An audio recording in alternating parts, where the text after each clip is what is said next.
चातुर प्राणी चोर है, मूड मुगद है ठोठ, ये मारे कोना काम के, इनके दे गड़जोट। तो वो हम ठोठ थे, रह गए अड़े, नहीं पार हुए, पर दयालु थे, इसमें भी हमारा भला कर गए कि हमें कुछ जन्म अभी तक मनुष्य के मिल गए। 2 प्रकार से मानव शरीर प्राप्त होता है, स्त्री या पुरुष का। एक तो ऐसे होता है जो टर्न वाइज, एक तो टर्न वाइज होता है कि 84 लाख प्रकार के प्राणियों के शरीर में अपने कर्माधार पर कष्ट भोग कर फिर उन प्राणियों से आकर मनुष्य शरीर एक टर्न वाइज या नंबर वाइज मिलता है, वो विधान है प्रभु का, उस विधान अनुसार। और दूसरा मनुष्य जन्म मिलता है पिछले जन्म भक्ति के आधार से। तो जिन पुण्यात्माओं को मनुष्य शरीर भक्ति के आधार से प्राप्त है, वो भक्ति करे बिना रह नहीं सकते। उन्होंने मार्ग कुछ भी मिला हुआ है, चाहे गलत है चाहे कैसा भी है, वो अवश्य भक्ति कर रहे हैं, साधना कर रहे हैं, वो रुक नहीं सकते, उनके स्वभाव में समावेश है। और जो कहने से भी नहीं मानते, कति अनाड़ी हैं, वह मनुष्य जूनी से नहीं आए हैं, वो कोई पशु जूनी से, कोई पक्षी जूनी से, कोई वृक्ष जड़ जूनी से आए हुए प्राणी। तो आप जो तुरंत भगवान की महिमा से परिचित हो रहे हो, ग्रहण कर रहे हो, आ रहे हो, या कहीं दूसरे संतों को पूर्ण संत मान के वहां चिपकी बोली आत्मा, ये सारी कबीर परमात्मा की कभी ना कभी उस परमेश्वर की शरण में रहे हुए हैं। तो इस कारण से आपको चार्ज करके परमात्मा 64 लाख को के लिए भक्ति युग तक और डले डोलेंगे, मनुष्य जीवन मिलता रहेगा। फिर हम आएंगे, या ये दास भेज दिया तो ये जल्दी समझ जाएंगे, और ये मनुष्य जीवन तो निकली हुई प्राणी तुरंत मान जाएंगे मेरी बात को। अपने बच्चों को मांझ धो के साफ करके सतलोक ले चलूंगा। परमात्मा समय समय पर आते रहते हैं, और उनका उद्देश्य ये होता है कि मैं यथार्थ ज्ञान बताऊं और इनको इनकी बैटरी चार्ज कर जाऊं, इनको रिचार्ज कर दूं, ये फिर भक्ति चाहते रहे। अब सतयुग से लेकर आज तक आपकी बैटरी ही चार्ज हुई, आप पार नहीं हुए। अब आपको बैटरी आपकी कंप्लीट कर देगा परमात्मा, और साथ में जब बैटरी फुल चार्ज हो जाती है तो उठा ले जाता है काम लेने के लिए। तो ऐसे आपको सतलोक ले चलेगा जब आपकी पूरा भक्ति हो जाएगी।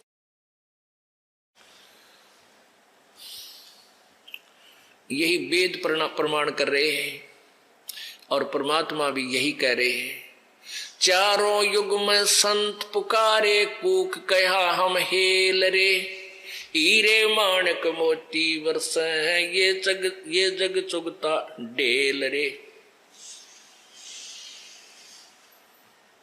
परमेश्वर कबीर जी कहते हैं कि चारों युग में मेरे से परिचित संत, उन्होंने भी आवाजें लगाई, अपनी वाणी बोली, जैसे आदरणीय धर्मदास साहिब जी ने, आदरणीय दादू साहिब जी ने, आदरणीय मुरुखदास साहिब जी ने, आदरणीय नानक साहिब जी ने, आदरणीय गरीबदास साहिब जी ने, आदरणीय गीसा दास साहिब जी ने। इन्होंने भी कबीर परमेश्वर की महिमा कलम तोड़ कही है,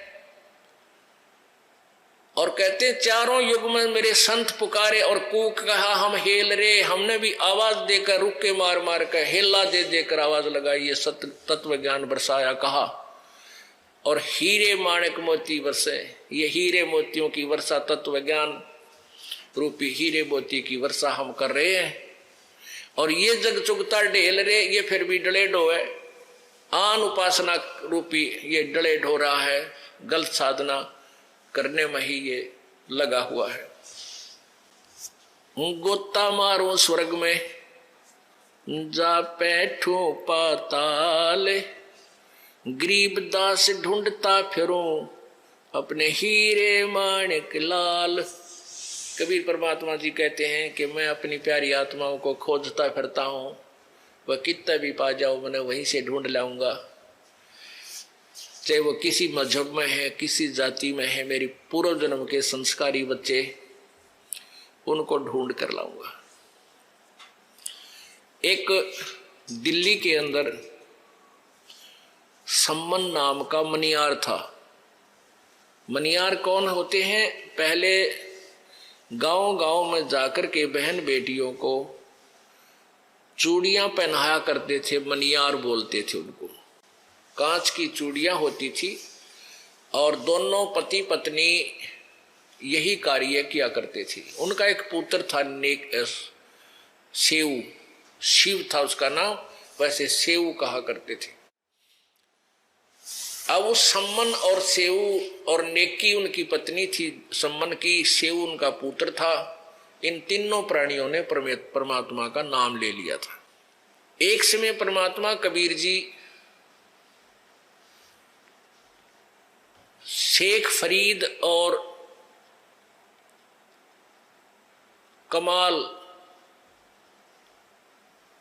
कमाल जी को साथ लेकर के और सम्मन के घर पहुंच गए।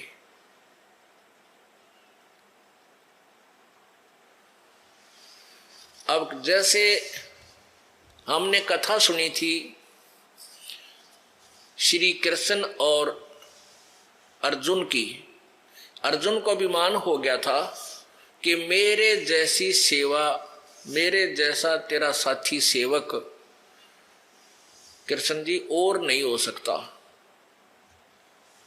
अब कृष्ण जी ने उसका भ्रम तोड़ना था कि अर्जुन तेरा नंबर तो बहुत दूर है, सेवका मत है। तो मोरध्वज राजा के घर चले गए थे और वहां जाकर के मोरध्वज राजा ने अनुष्ठान किया हुआ था कि अपने पुत्र ताम्रध्वज को राज तिलक कर दूं और मैं संन्यास ले लूं राज तय। तो उस अनुष्ठान के दौरान कोई भी साधु संत आ जावे, जो भी डिमांड करे वो मना नहीं कर सकता, मना करे तो उसको श्राप का डर रहता है और उसका अनुष्ठान खंडित हो सकता है। तो कृष्ण जी और अर्जुन दोनों एक साधु रूप बनाया, दोनों ने साधु संत रूप बना के और एक माया का शेर बना लिया। तो वहां जाकर के राजा से कहा मोरध्वज से कि हमें आहार कराओ। राजा ने कहा ठीक है महाराज। तो श्री कृष्ण जी ने साधु रूप में कहा कि पहले हमारे सिंह को आहार कराओ। जो आज्ञा महाराज। कि और सुन ले, ये शेर मांस खाता है। अब जो आज्ञा महाराज। और सुन ले, ये मनुष्य का मांस खाता है, पशु पक्षी का नहीं। तो उसने कहा जो आज्ञा, आप आज्ञा, आदेश तो वही होगा। और सुन, ये किसी अन्य पल्लेदार का मांस नहीं खाएगा। कदे को पल्लेदार पकड़ लिया और मार दो, तुम्हारे तीनों प्राणियों में से एक का मांस खाएगा। तो कहने लगा जो आज्ञा महाराज। अब ज्यादा ना विस्तार करके कहते हैं कि उस लड़के कहा कि तुम दोनों अपने पुत्र इस ताम्रध्वज को चीर के मेरे शेर के सामने डाल दो। ऐसा ही कर दिया गया और श्री कृष्ण जी ने फिर उसे जीवित भी कर दिया। अब ये लीला हम बार बार सुना करते थे, जिस आधार से हमने श्री कृष्ण जी को भगवान मान लिया। इसके पैरेलल लीला मालिक की आपको सुनाता है दास। तो अर्जुन को ये, अर्जुन का कालजा धड़क धड़क करे और कृष्ण जी बोले देख ले भाई, तू कहता मैं सेवक हूं, सेवका के घर तो बहुत दूर है भाई। इसी प्रकार कमाल एक लड़का 13 साल की आयु का मृत्यु को प्राप्त हो गया था। उनके कबीले वालों ने, उनके परिवार वालों ने उसको जल प्रवाह कर दिया था। कुछ कबीले ऐसे हैं जो ना जलाते हैं ना जमीन में गाड़ते हैं, वो जल प्रवाह कर देते हैं शव को अपने परंपरा से सारे इकट्ठे होकर। एक फूस का एक बंडल सा बनाते हैं जो फ्लोटिंग होता है, तैरता है, उसके ऊपर उस लाश को, शव को रख देते हैं और उसको कपड़ा डाल के उसके जल प्रवाह कर देते। तो वो जल प्रवाह किया हुआ लड़का बहता हुआ दरिया में आ रहा था। सिकंदर लोदी दिल्ली के सम्राट का एक शेख तकी नाम का पीर था, गुरु। उसकी फड़क निकालने के लिए, उसका भ्रम निवारण करने के लिए, उसके जिद को पूरा करने के लिए परमात्मा ने उस मृत बालक को जीवित किया था। और सबने कहा था कमाल कर दिया कबीर जी, कमाल कर दिया। उसका नाम कमाल रख लिया था, अपने साथ बालक के रूप में रखा था। वो शेष हो गया। और कमाल को ये भ्रम हो गया, बीच बीच में संगत में कहने लग गया था कि मेरे जैसी सेवा गुरु जी की कोई नहीं कर सकता। परमात्मा अंतर्यामी थे, उनने भी उस कमाल की फड़क निकालनी थी। अक बेटा सेवकों के घर बहुत दूर है सेवा करने वाले, ये दिखाने के लिए वो शेख फरीद जो कुएं में 12 वर्ष तक उल्टा लटका था और परमात्मा ने उसके भ्रम निवारण किया था। बोले आदमी कुएं में उल्टा लटक रहा है, अन्यों का भगवान में देखूंगा, और कह रहा है भगवान निराकार है, फिर देखेगा क्या। इसी बात से वो शेख फरीद का सारा भ्रम निवारण हो गया था। अरे तेरा गजब भैयो, सचमुच हम कर के रहे हैं, कह क्या रहे हैं। तो वो शेख फरीद भी परमात्मा के साथ रहे शिष्य बनकर, और कमाल भी शिष्य बनकर और पुत्र रूप में। उन दोनों को साथ लेकर सम्मन नामक मनियार अपने शिष्य के घर पहुंच गए। और कुछ समय पहले वो परिवार के जन यही प्रार्थना हो रही थी कि भगवान कदे हमारे घर पर भी आ जाएंगे हमारे गुरुजी। वो सेव कह रहा था रह के हमारे गुरुजी अपने घर आ जाए तो आनंद हो जा। परमात्मा अंतर्यामी होते हैं, उनकी वह तमन्ना पूरी करनी थी, वह प्रकट हो गए, पहुंच गए न ले गए। अब सम्मन मनियार भगत चूड़ी थोड़ी बेचा करता, परमात्मा की लीलागणी बताया करते दोनों पति पत्नी। जैसे कहीं चूड़ी पराण चले गए गांव में किसी बहन बेटियां ने, और वहां बैठकर चर्चा शुरू कर देते थे भगवान की, हमारे गुरुजी ऐसे हैं, हमारे गुरुजी ने एक लड़का जीवित कर दिया, हमारे गुरुजी ने एक गाय मरी हुई जीवित कर दी, सिकंदर लोधी का ना जलन का रोग कितना ठीक नहीं होता, हमारे गुरुजी ने ठीक कर दिया है, बड़े बड़े लोग धनी हो गए। अब वो जो बैठ जाते तो सारा दिन मन माने 1-2 घर में जाते, बाकी सारा दिन कथा सुनाए जाते दोनों। वो और भी कम और कंगाल हो गए, थोड़े वित्तीय हालत कमजोर होगी। उस ऐसी स्थिति आ गई, कई बार खाने को भी अन्न नहीं होता था। परमात्मा पहुंचे 2 भक्तों को लेकर के। अपने सम्मन ने कहा अपनी पत्नी ने की से कि सदगुरुओं के लिए भोजन तैयार करो। दोपहर बाद का समय था, 4-5 बजे का, 6 बजे का, गर्मियों के दिन थे। अब वो नेकी बोली घर में एक भी दाना कोई ना, आज तो आटा भी नहीं है। सम्मन कहने लगा जाओ मांग लिया किसी पड़ोसन से, किसी पड़ोसी अड़ोसी से मांग लाओ गुआंडी से।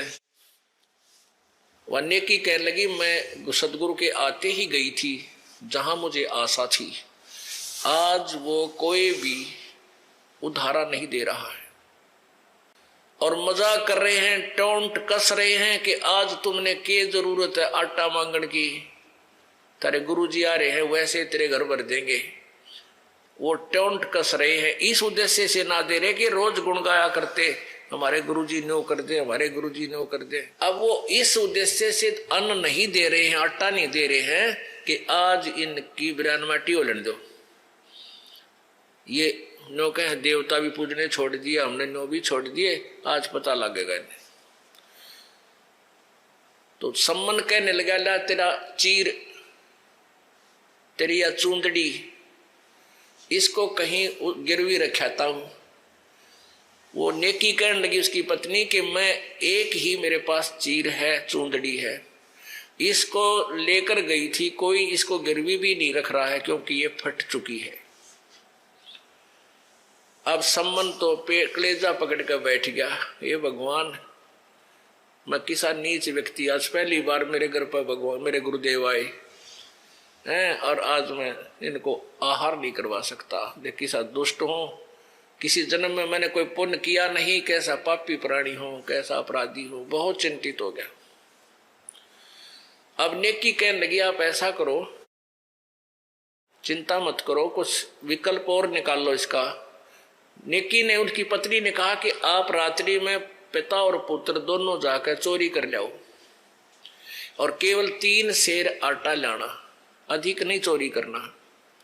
अब सम्मन वो छेऊ जो बेटा था शिव, वो प्रतिदिन परमात्मा की महिमा सुनता था, ज्ञान सुनता था, माता पिता से भी सुनता था। तो वो कहने लगा माता जी चोरी करना तो पाप होता है, अब नेकी कहने लगी बेटा चोरी को दान कर दे, उसमें पाप नहीं लगता।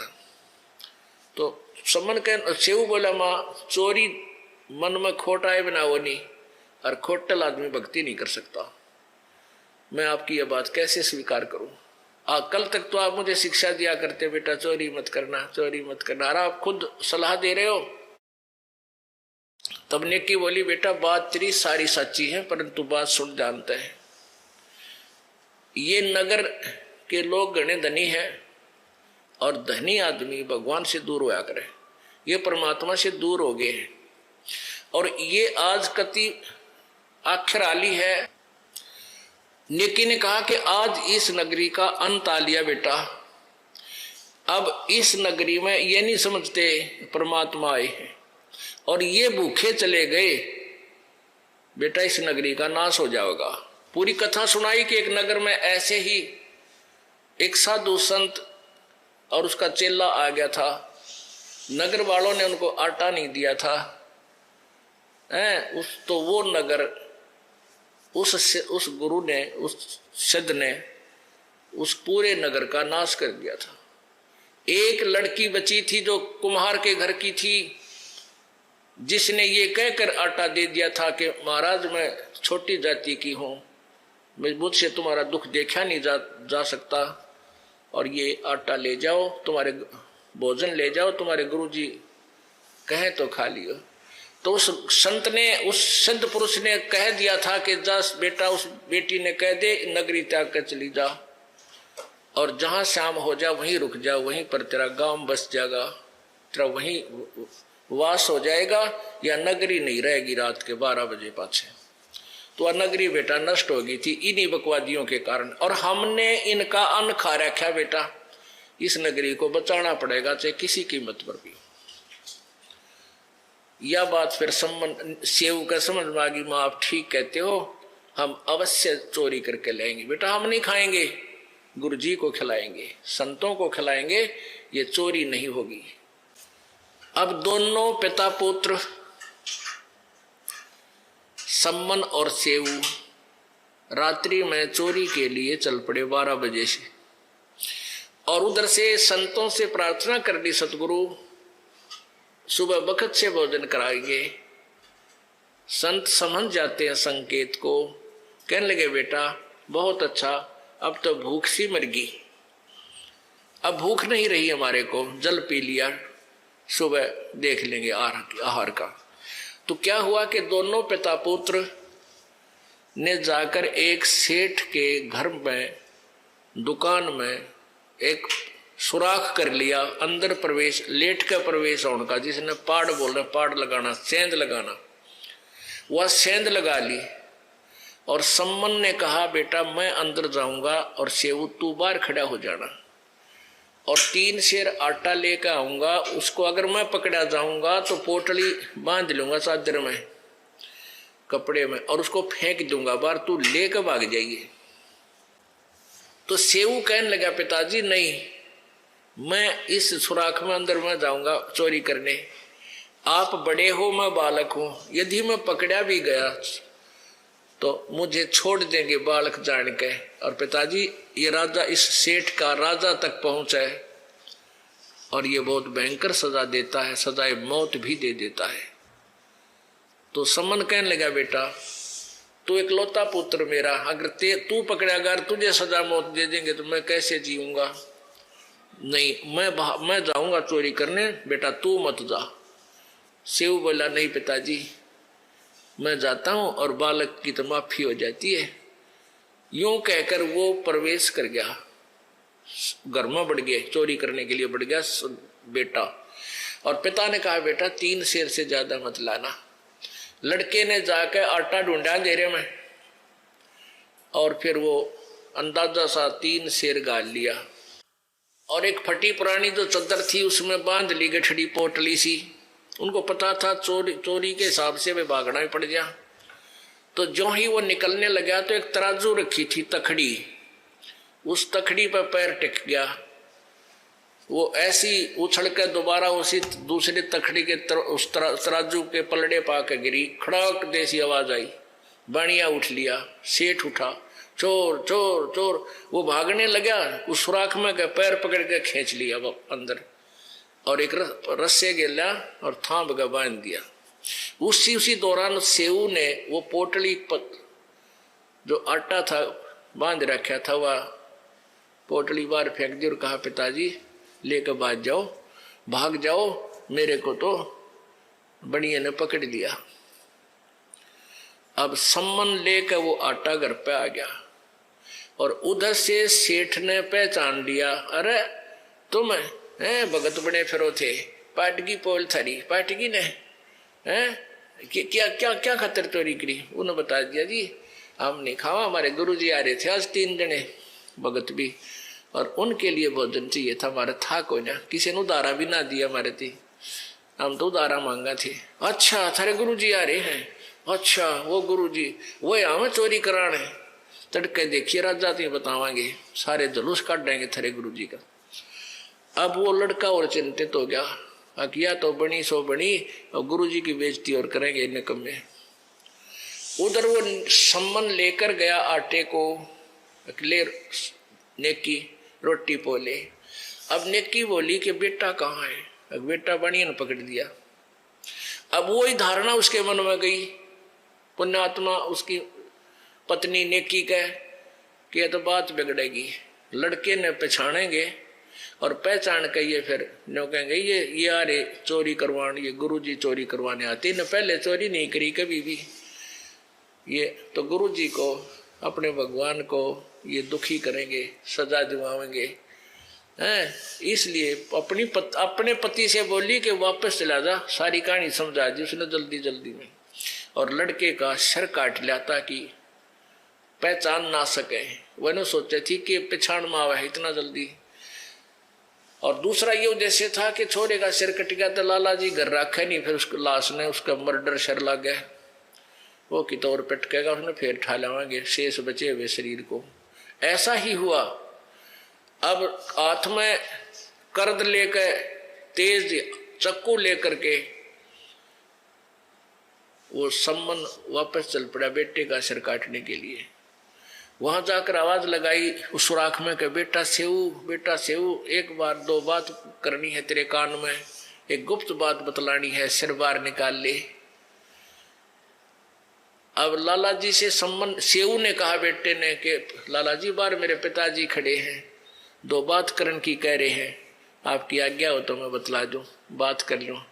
सेठ बोला भाग जाओगे सारी जानू मत न, अगर नहीं सेठ जी ढीला कर दे, इस रस्से को खोलिए मत ना, इतना ढीला कर दे कि मैं सिर बाहर निकाल के पिताजी के कान में बात बता दूं।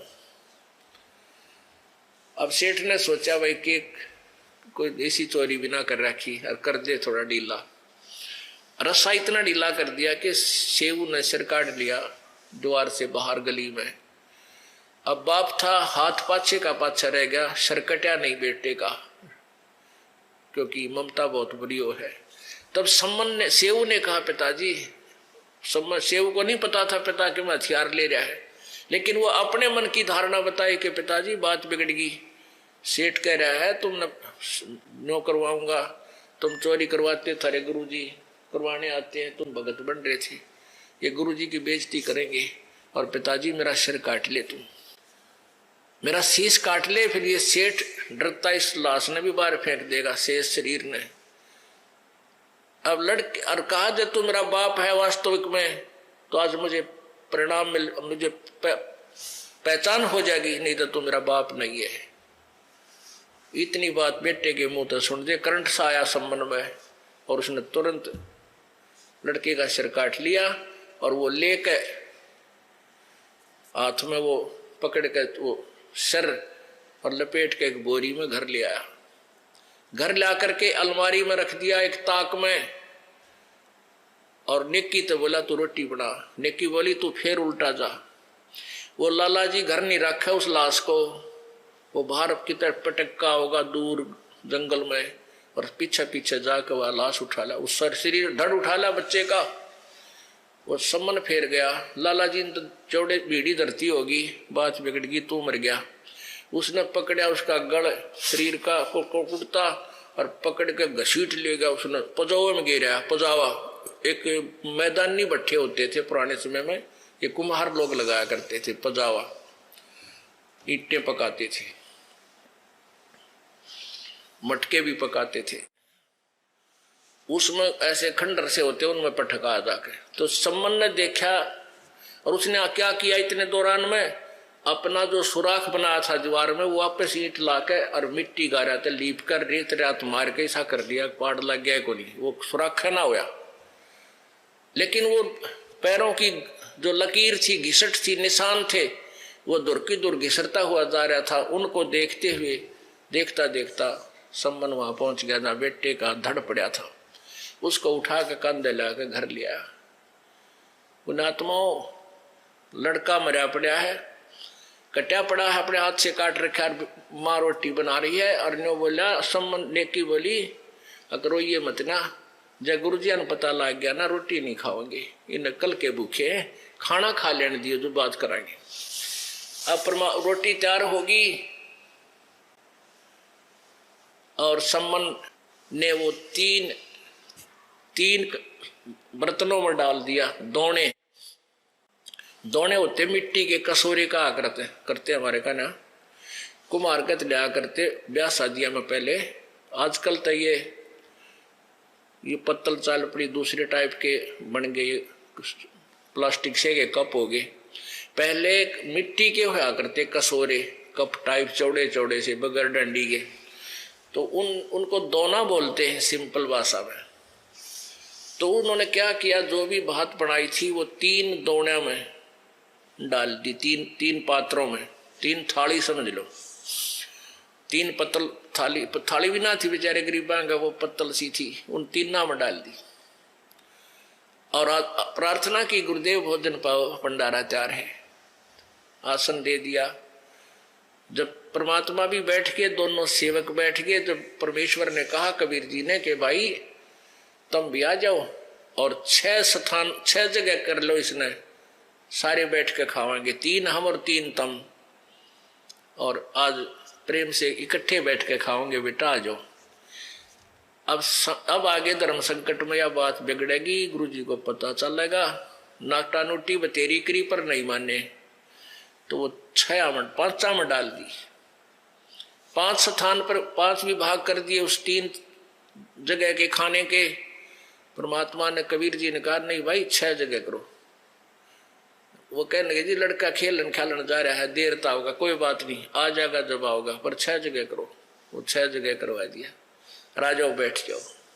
अब उन न मुश्किल माचरी भाई लड़के के बारे में और गहराई से ना पूछ ले, कदे रोटी ना खावे, कहीं ये आहार ना करें गुरुदेव।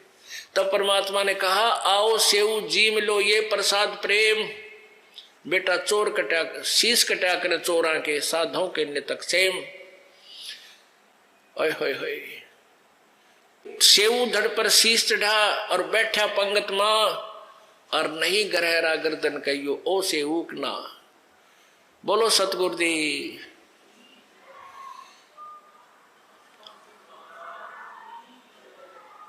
परमेश्वर कबीर जी के इतना कहते ही ता अलमारी में तो सर रखा था, नीचे बोरी में धड़ पड़ा था, छुपा रखा था, फटी पुरानी बोरी में डाल रखा था।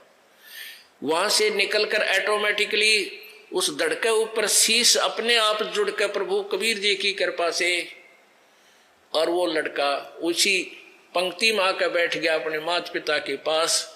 और माता पिता न्यू देखें गर्दन का इसका निशानी है, वो सेऊ है, कोई और है यू कितने निशानी भी कोई ना। और उठ के अंदर जाकर देख का यो मन बड़ा पापी विश्वास नहीं होने देता, वहां सब नहीं था। फिर यकीन हुआ तो वो बाढ़कर कितने निशान भी कोई नहीं। जब दोनों चरणों में पड़ गए, परमात्मा हम तो तुच्छ बुद्धि जीव हैं, आपको परेशान बहुत कर दिया। अक नहीं बेटा,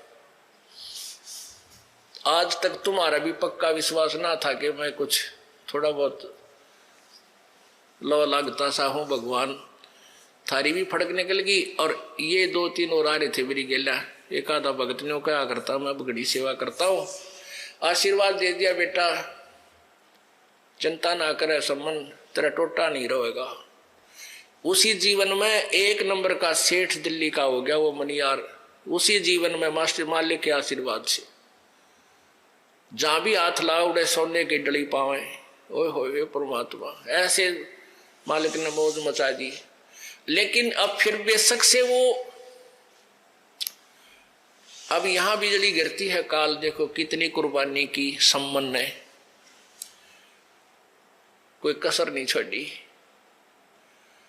और फिर भी मन से मनमैया धारणा फिट होगी कि परमात्मा मैं कितना नीच आदमी, मैं कितना पापी आदमी था, मैं मेरे पास धन नहीं था, इस कारण से मैंने अपना बेटा काटना पड़ गया।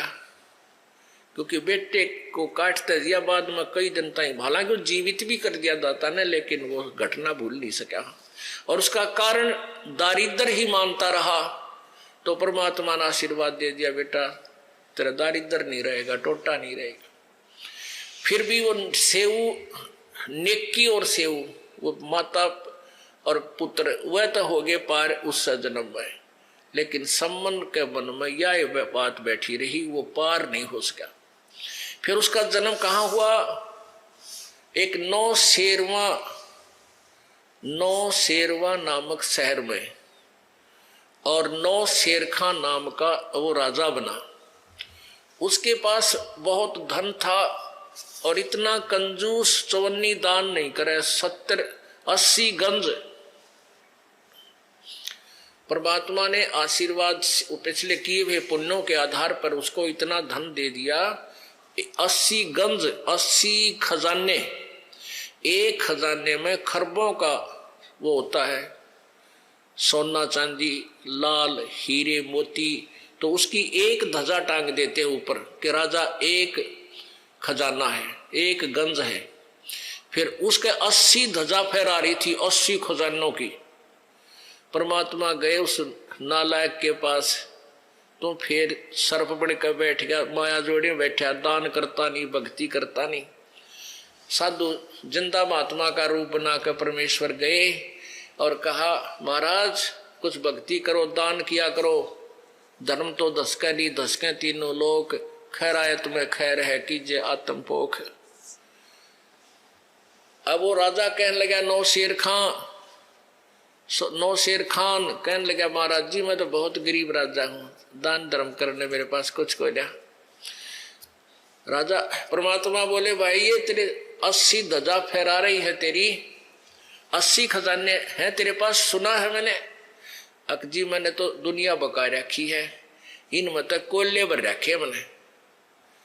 परमात्मा बोला, भाई तेरी नीत में कोल्ले हैं तो ये कोल्ले हो जाएंगे, दान नहीं करना चाहता तो कोयले ही हो जाएं।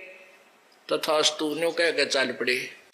अब राजा को डर लगा कि न्यों कहा करे, भाई संत की वाणी पार हो जाया करे, देखते लोग खोद गए। वो खुलवा के देखे तो सारे कोयले हो गए, हीरे मोती जो आ रहा सोना नहीं रहा। दूसरा देखा, तीसरा देखा, चौथा, सारे से हो गए। वो तो चक्कर आ गया, उसने मर गया। भाई सैनिकों से को भेजा, भाई मंत्रियों जाइयो महात्मा की से उसने प्रार्थना करो और मुझे भी ले चलो, वापस लावांगे बुला के।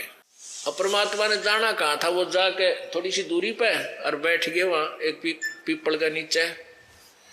वो मंत्री गए, महाराज जी माफ कर दो, हमारे राजा से गलती होगी। बोला, भाई राजा आवे जब बात पड़े। फिर वो गए दौड़े दौड़े, जी आपको बुलावे महाराज जी। अकड़े चाल नंगे पैरों बाज लिया हो। नो बोला, भाई राजा से कहा परमात्मा ने, ये तो कोल्ले हो गए, को ना हुआ ठीक ना जी, दया कर दो गिरी। परमात्मा बोले, इनमें कितना बांट देगा तू? अगर जो तुम कहोगे उतना दान कर दूंगा। तो तू अपनी इसको ना अधिकतर दान कर दे, यानी 80% दान कर देना, एक राख लेना तो उसमें से गणा करे थे। अच्छा जी। अब परमात्मा ने कहा, तू पहले नाम ले और सच्ची साधना कर बेटा। उपदेश दिया और फिर दान के लिए प्रेरित किया। वो तो वचनबद्ध करके उसने वो 60-70 जो थे, 50-60 खजाने भंडारे करवा के बांट दिए, यानी दान कर दिए। अब जब दान कर दिया, यो मेरा बड़ा बदमाश है, कहते वो दान दून कर दिया तो फिर उसके मन में आया रे मैं अच्छा पागल हूं। एक बाबा जी के कहने तो सारे दान कर दिया है, ये सारा धन रखता तो अच्छा न्यू करता है, घोड़े खरीदता, फलाना करता, अच्छे महल बनाता, इतना सोचते सोचते उसकी मृत्यु होगी। अब मृत्यु होगी, किया हुआ दान उसको फिर मिला। वो बलख इराक के अंदर एक बलख नाम का शहर है। उस बलख नाम के शहर में वही आत्मा सम्मन वाली फिर राजा बनी और इतना धनी हो गया वो, 18 करोड़ तक उसके घोड़े। गांव में एक घोड़ा होता ना किसी के पास, क्योंकि पहले ये एम्बेसडर कार घोड़े थे, जिसके पास भी एक घोड़ा होता गांव में न चौधरी माना जाता, पैसे वाला भाई, उनका घोड़ा बन रहा है एक घोड़े से। और उसका 18 करोड़ घोड़े। बताओ, शर फिर जाए इंसान का जितनी माया हो जितनी बकवास। शर्मा मारेगा 18 करोड़ घोड़िया का की करे वो, पर चौधर दिखानी बकवाद करनी। क्योंकि संतों के बिना इस मन की वृत्ति चेंज नहीं हो सकती, संत पूर्ण संत बिना। और ये अच्छे काम करे नहीं सकता। और कई हजार ब्याह करवा लिए उस कर्महीन ने, यानी बदमाशी करते थे उसमें राजा लोग। कोई भी सुंदर लड़की दिखी उसे उठा लाए, को बोलनिया था कोई ना, ऐसे बकवादे किया करते थे। तो ये न्यारे कर्म फोड़ा, फिर शिकार खेलने जा, वहां जीव जंतुआ न मारा, ये निरे कर्म फोड़ा राजा बनकर टोटली। तो वहां भी परमात्मा ने जाके उस प्यारी आत्मा को निकालना चाहा। कहते हैं जो जन मेरी शरण है ताका हूं मैं दास, गेल गेल लाग गया फिरूं जब लग धरती आकाश।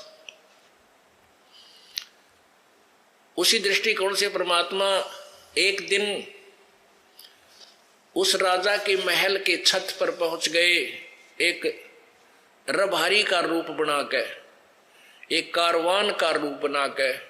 आपने देखे होंगे ये ऊंट चराने वाले राजस्थान साइड से इधर आया करें, गोड्या तो इधर धोती हो से इनकी, और लंबी लंबी जूती और लंबी लंबी नोक की पहरा करते पहला। और इतना बड़ा साफा सिर पे यू खंड का बांध गए। और राजा के निवास स्थान पे, राज दरबार पे नहीं, उस राज निवास स्थान पे जहां वो सोया था रात्रि में, उसकी छात पे ऊपर प्रकट होके और लाठी के लिए खोद मारे नो गड गड। अब राजा ने जब कहा रे क्या आवाज हो रही है, इसको पकड़ो, लाओ कमबख्त कौन है, पकड़ के नीचे। अब वो पहरेदार मंत्री सारे खकाट उठा गया ऊपर, तो लाए पकड़ के। कहने लगे, राजा बोला रे कौन है तू, ऊपर क्या कर रहा था। परमात्मा बोले मैं ऊंटों वाला हूं भगत, मैं ऊंट चरा रहा था वहां दूरी पे, और मेरा एक ऊंट गुम हो गया। और ऊंट ढूंढता ढूंढता मैं तेरी छत पे ढूंढू था, कदे यहाँ ऊंट आ गया ऊपर छत पे। और राजा हाशा पे लाता है उसकी मूर्खता पे, भगवान वाली पे। आशा ने बोला रे बोंदू, छत पे ऊंट कभी हो सकता है। परमात्मा ने कहा भाई जिस प्रकार छत पे ऊंट नहीं हो सकता, उसी प्रकार तुझे परमात्मा प्राप्ति नहीं हो सकती। अब कारण क्या था, इससे पहले थोड़ा सा प्रसंग रह गया। राजा ने एक दिन सत्संग सुना था। राजा का इस इब्राहिम सुल्तान अधम का की प्रेरणा थी, पिछले जन्म था, संस्कारी था, भक्ति की चाह थी। उसने संत मिल गया, वो संत था पाखंडी डोंगी, को बहुत सा दान किया उसने। एक दिन राजा ने एक बहुत अच्छी अंगूठी बनवाई जो लाखों रुपए की थी, एक अंगूठी, हीरे पन्ने जड़े, इतनी मोटी चौड़ी छाप बनवा रखी। तो उस संत ने वो एक नकली गुट्ठी बनवा के वैसी ही, और वो राजा गेल धोखा करके वह गुट्ठी बदल ली थी, वह फेंक दी थी जल में, और वह ओरिजिनल लगवा दी थी। ये दिखाने के लिए एक दिन राजा को नौका बिहार पर ले गया वो संत जो नकली था, और वहां उसने उस अंगूठी को अड़पना था, नकली अंगूठी साथ ले रहा था जेब में। राजा से बोला जब बीच दरिया में जा लिया कि राजन ये अंगूठी कैसी है, राजा ने कहा ये 1 लाख रुपए की तैयार हुई है महात्मा जी, दिखाना मुझे। उसने निकाल के दिखा दी। अच्छा, नाविक को कहता रहे ध्यान से चला कदे तू गिर कहीं भंवर बना ले जाना। राजा का ध्यान तन्योन हो गया, वह गुट्ठी बदल कर दूसरी हाथ में ले ली और वह ओरिजिनल गाल ली जेब में, और उसको कहता राजन हमारे ये किसी काम की नहीं, दरिया में फेंक दी। राजा ने सोचा भाई महात्मा के यू तो चाड़ा पड़ा है, इसके लिए तो सोना मिट्टी है, ये कुछ इच्छा ही नहीं रखता, बहुत ज्यादा श्रद्धा होगी। कुछ दिनों के बाद पोल पाट गई, उन गुरु चेल्या की लड़ाई होगी। चेले ने वह सच्चाई बता दी, वह गुट्ठी दबी दबाई पागी उस संत के आसन के नीचे मिट्टी में दाब रखी, वह पकड़वा दी। तब वो संत तक कैद में ठोक्या उसने, और भी कोई संत आसपास पावा था, उसको सबको पकड़वा लिया और उनसे प्रश्न करे कि बता भगवान कैसा होता है, कैसे मिलता है, मुझे मिलाओ अभी तुरंत, नहीं तो चलो जेल के अंदर। वो 360 संत जेल में बंद कर दिए और वो चाकी पीसे थे। तब परमात्मा ने कहा था कि जैसे ऊंट छत पर नहीं जा सकता, क्वाइट इम्पॉसिबल, ऐसे ही जिस प्रकार तू भगवान अल्लाह की तलाश कर रहा है तुझे कभी नहीं मिल सकता, क्वाइट इम्पॉसिबल। संपूर्ण संत की खोज कर, जो तेरी कुरान शरीफ में लिखा हुआ सूरत फुरकानी 25 में 25 की आयत नंबर 52 से लेकर 59 में न्यू कहकर अंतर ध्यान हो गए। अब सामने तो आदमी एकदम ना दिखे, कलजा पाट जा, सहमते चक्कर खा के गिर गया। और वहां जो 360 वो संत बंद कर रखे थे भगत, ये संत नकली कौन बनते हैं, ये पिछले जन्म की पुण्यात्मा थी, ये चले थे भगवान पाने के लिए, भगवान का मार्ग किसी के पास मिला नहीं, ये फिर इसी ठगी ठागी करने लगे, शिष्य बनाने लगे, उन्हें भुका भुकू का अपना धंधा चलाने लग जाते। वो थी अच्छी आत्मा ही सारी, अब वो बिगाड़ रही थी कर्मों को। पहले तो उनका पीछा छुटवाया, क्यों तुम संत बने, फिर उन्हें कब में थारा तो पल्ला भी कुछ को ना, वो तो अंदर करवाए और फिर वहां बचाए मालिक न जाके। तो आप वहां पहुंच गए उस जेल में, उस जेल में जाके उन सैनिकों से कहने लगे भाई सैनिकों बात सुन लो, मेरी भी सजा कर दी थारे राजा ने।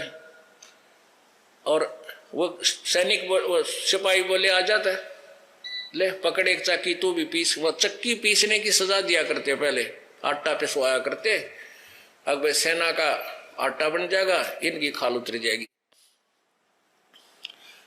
अब परमात्मा बोले भाई नो नहीं, एक काम कराएंगे हम, कह दी चाहे तो आटा पिसवा लो, चक्की चलवा लो, और भाई चाहे ये इसके चक्की में कणक डलवा लो, एक काम हम करेंगे कि तुम करो, तुम पीसोगे, तुम चक्की चलाओगे तो हम कणक डालेंगे, और यदि हम चक्की चलाएंगे तुम कणक डालोगे, सिपाहियों हम सटराई करते हैं। अब सिपाही ने सोचा ये तो बड़ा बकवादी आदमी है भाई, लाइन की फड़क काट देंगे। कहने के ठीक है तुम चक्की चलाओ और हम कणक डालेंगे। उन्होंने सोची अच्छी अच्छी कणक डालेंगे और सारा दिन पिसवाओगे, नहीं पीसेंगे तो इन्हें कूटांगे।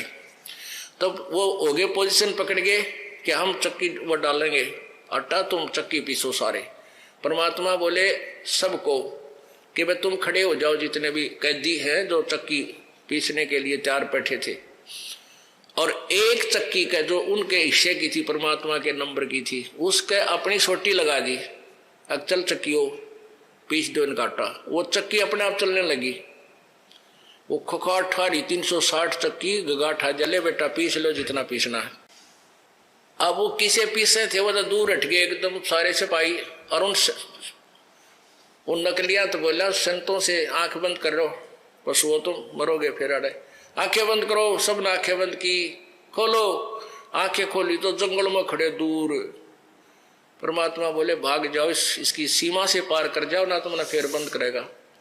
वो बाज गए, जूती छोड़ गए बाबा जी, सारे कित गए। अब उधर से राजा के पास ये सूचना गई कि वो एक जादूगर आया था, सारी चक्की चला गया और सब कैदी निकाल ले गया।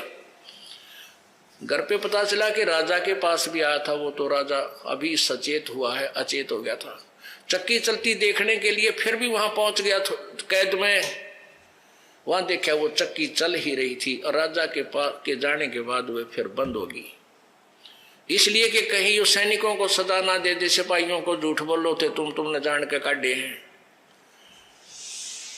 अब उसके बाद परमात्मा कुछ दिनों के बाद एक राह चलते का रूप बना के, यात्री का रूप बना करके, यात्री रूप में शाम के 6-7 बजे गर्मियों में राजा के रेजिडेंशियल प्लेस, उसके जो जहां वो रहता था उसके रेजिडेंस में पहुंच गया। और वहां राजा सामने बैठा था बढ़िया कुर्सी आसन पर, सैनिक आसपास खड़े थे, सेवादार। परमात्मा जाकर बोले, भाई ओ सराय वाले, धर्मशाला वाले, एक कमरा किराए पर दे दे, मैंने रात काटनी है, सुबेरा चला जाऊंगा।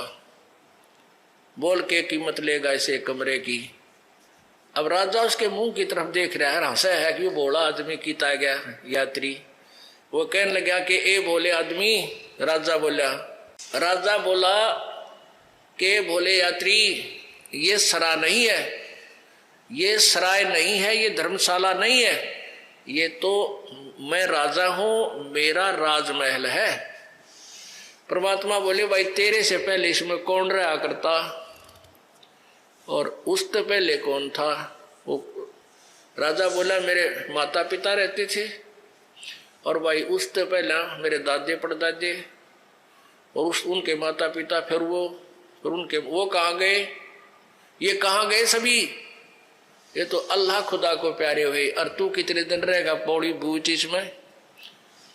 जब अपनी मृत्यु का नंबर आवे ना, जब कलजा धड़का आदमी का, कहा मैं भी मरूंगा, फिर यह सरा नहीं था तो उसने महल समझ रहा है, नो कहकर एकदम अंतर्ध्यान हो गए। अब कांप गया बैठा बैठा उस धर्मशाला वाला, कति कांपा, मर गया, चक्कर खा गया और पड़ गया जमीन पे। अब वो उखड़ा रहने लग गया संसार तेरा गजब हो यू के सांग भाई, कोई संसार है, सभी ने मरना है।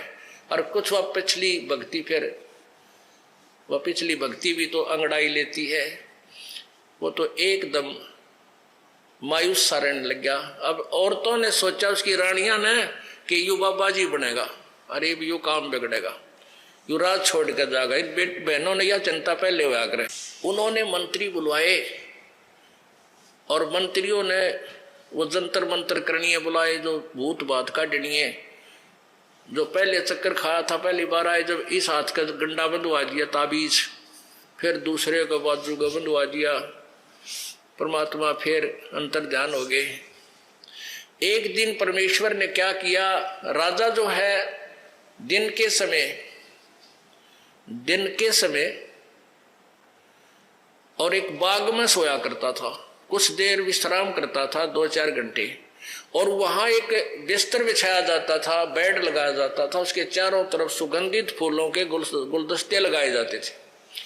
और वो ड्यूटी एक सेविका की लगाई जाती थी, नौकरानी की, जिसको बांदी बोलते थे उस समय। उनकी ड्रेस रानियों से अलग होती थी। एक दिन परमेश्वर ने एक बांदी रूप बनाया, नौकरानी की वेशभूषा पहनी, स्त्री रूप धारण किया, और राजा की वो बेड खूब अच्छी तरह बिछा के, चारों तरफ सुगंधित फूल सजा के, और स्वयं लेट गए उसके ऊपर स्त्री रूप में। अब राजा जब विश्राम के लिए, उसने देखा कि नौकरानी और मेरे बेड पे सो रही है, इसकी इतनी हिम्मत होगी, इतना दिमाग खराब हो गया, कौन है ये? उनके पास एक अंटर होया करते कोड़े, बहुत जबरदस्त घोड़े का 2 कोड़े मार दे तगड़ा आदमी तो घोड़ा बैठ जाए, घोड़ा बहुत पावरफुल होता है। ऐसे उसने गुस्से में आकर परमात्मा के 3 कोरडे मारे कमर में, जैसे महाराज टेढ़े लेटे हुए थे करवट के बल, उन पूरी पोजीशन दे रहे थे कि कर ले जो इसने करना है। परमात्मा के 3 कोरडे मारे कमर में, और 3 निशान न्यारे न्यारे हो गए, कपड़ा भी फट गया। तो परमात्मा खड़े हो गए एक बार तो जरा से रोने का बहाना किया, फिर पेट पकड़ के हंसते हंसते लोटपोट हो गए। अब राजा देखा है भाई इतने कोड़े में आदमी हंस नहीं सकता, औरत का तो मतलब है कोई नहीं हंस ले। तो उसने बाजू पकड़ ली और खड़े कर लिए। कहने लगी बांदी तू हंसी क्यों? बने क्या क्या कारण तेरे हंसने का? तन्नो बोले परमात्मा बांदी रूप में कि भाई मैं तेरी इस सेज पे, तेरे इस बेड पे एक घड़ी सोई और एक घड़ी इस पे लेटन का दंड मुझे मिला 3 कोरडे। और बेटा तू सारी अणसो तेरे गेल के बनेगी, मैं नू आंसू तेरे कितने कोरडे लगेंगे इसी गंदी सेज पर बेड पर तू रोज 100 घंटिया। और न्यू कह के हाथ छुटा गया, अंतर ध्यान हो गया। 3 घंटा मौसम आया वो आदमी उस दिन, 3 घंटे में वो तो बात बिगड़ गई। अब रानियों को चिंता होगी, ये तो बात बिगड़ेगी। राजकाज से कति मन हट गया, उदास रहने लग गया, मायूसी छाएगी। रानियों ने मंत्रियों से कहा कोई ऐसा कारण बनाओ इसका मन राजकाज न लगे, इसको जंगल में ले जाओ शिकार खिलाने के लिए। सब ने तैयारी कर ली, राजा भी बुला लिया, चल पड़ा। अब जाकर राजा ने 1 हफ्ते का वहां बना रखा था प्रोग्राम। राजा ने और सभी सैनिक और जो साथ में मंत्री गए थे अपने अपने घोड़े ले लिए शिकार खेलने के लिए, यानी जीव हिंसा करने के लिए, मर्ग मारने के लिए चल पड़े। 12 बज गए, 12 बज गए दिन के। कोई भी उनको पशु पक्षी नहीं मिला मारने के लिए। राजा अपनी जो है ना बेइज्जती समझता है, बगैर शिकार किए वापस आ जाता है।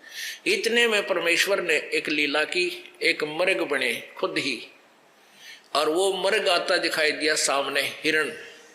राजा ने कहा भी ये हिरण अपने हाथों से निकलना नहीं चाहिए, और जिसके हाथ से निकल गया उसी से ले लूंगा, उसको सजा दे दूंगा। अब वो परमात्मा उस राजा के घोड़े के नीचे के निकल गया। राजा भी शर्मिंदा हो गया, उससे पीछे घोड़ा ला दिया, बाकी पीछे रह गए। उसने पीछे घोड़ा दौड़ा दिया, बहुत दूर जाकर के 10-15 किलोमीटर की दूरी पर वो अंतर ध्यान हो गया। अब घोड़ा भी प्यासा मरे और राजा का भी जाग आ गए, भूखा भी प्यासा भी। और यदि 10 मिनट उनको आहार और जल नहीं मिल रहा तो दोनों मर जाते, ऐसी स्थिति आ गई। तब आपत्ति में याद करे है, या अल्लाह, हे भगवान, अल्लाह अकबर, हे अल्लाह कबीर, हे बड़े भगवान मेरी रक्षा करो। और बड़ा भगवान उसका गेल गेला डर, वो बड़े भगवान ने ढूंढे, कबीर भगवान ने, अल्लाह कबीर ने। अब कहीं कहीं घोड़े के पैर टिके, राजा को चक्कराने को हो गया भूख और प्यास से। आसपास कहीं जल के नाम नहीं। थोड़ी सी दूरी पर आए थे, आगे मालिक ने के रचना रच रखी, एक सुंदर तालाब बना रखा, अपनी सिद्धि शक्ति तो सतलोक ते लिया रखे सारे साधुवाद, और सुंदर बगीची जिसमें फल फ्रूट खूब अच्छे लगे हुए, और एक जिंदा महात्मा का रूप बना के एक झोपड़ी डाल के आप बैठ गए। उसमें 3 कुत्ते, जो बढ़िया वाले कुत्ते होते हैं, जैसे एलिसेशन बोले अंग्रेजी ने, इस तरह के बढ़िया, वो 3 कुत्ते बेलों का बांध रखे, चैन लोहे की बेल होया कर तो बांध रखे न्यारे न्यारे, और आप बैठे वहां, और काजू किशमिश का हलवा बना रखा कड़ा, और वो डाल रखा उन कुत्तिया के साथ में, ऐसे 7-7 3 प्लेटा में डाल रखा। और जो ही कुत्ते खाना चाहे परमात्मा उनका बेल मारे, उन खान नहीं दे, वो ट्या ट्या ट्या करे। ऐसे वो लीला कर रहे थे। पहले तो पानी पिया, घोड़े को पिया उसने पानी, राजा ने आप पिया, फिर कुछ फल फ्रूट खाए, फिर देखा बाबा जी बैठा है, महाराज बैठे हैं। वहां गया, सलाम वालेकुम करया, तो कहने लगे अब पेट भर गया, जान बच गई, बकवाद भागी। कहने लगा बाबा जी इन 3 कुत्ता का तू क्या करेगा, इनमें से 2 मुझे दे दे। परमात्मा बोले भाई ये नो ना दिया करता मैं, ये कुत्ते ऐसे वैसे नहीं है, ये VIP डॉग है। वो बोला VIP क्यों करे? कि ये जो राजा है ना बलख शहर का, इसका यो तो दादा है, यो पिता है, यो दादा, यो परदादा। और ये राजा थियाड़मैन के पास जाता था, बेटा भक्ति कर लो, ये मान्य कोई नहीं है। अभी न काजू किसमिस के हलवा दिखाओ, खा के दिखाओ डांगरो, ये न खान नहीं देता मैं, ऐसे मारता हूं उनको। और यह खाली बेल है ना, या खाली बेल, एक और खाली बेल रखी थी कुत्ते बांधने की। कहने लगे जो ये बलख बुखारे का राजा है ना, वो कुत्ता बनेगा, उसने इसको बांध के यहाँ पीटा करूंगा। अब उसका कलजा पाट गया, किसी कुत्ते ले था, चरना में गिर गया। अगर तो वो दिखा है जो 3 बार मिल लिया, चरना में गिर गया, पैर पकड़ दिए, माफी कर दो, मैं पापी हूं, अक्षमा कर दो। घनी देर रोता रहा, घंटा आध घंटे, चक्कर आ गया। फिर होश में आया, देखा वहां ना कोई कुत्ता है, ना संत है, ना कोई बाग बगीचा, ना पानी है। कलर में पड़ा कति रेत में, सूखे में, और पेट भर रहा, घोड़े के पैर गिले, सोपन भी नहीं कह सकता। वापस आ गया, फिर घर छोड़ के, ये लंबी कथा है, यहाँ समापन करता हूं। तो परमात्मा आगे जाकर उस प्यारी आत्मा को मिले और कहा, बेटा तो मेरी आत्मा था, तेरे लिए मैंने सारे खाड़े करने पड़े इस नरक से निकालने के लिए।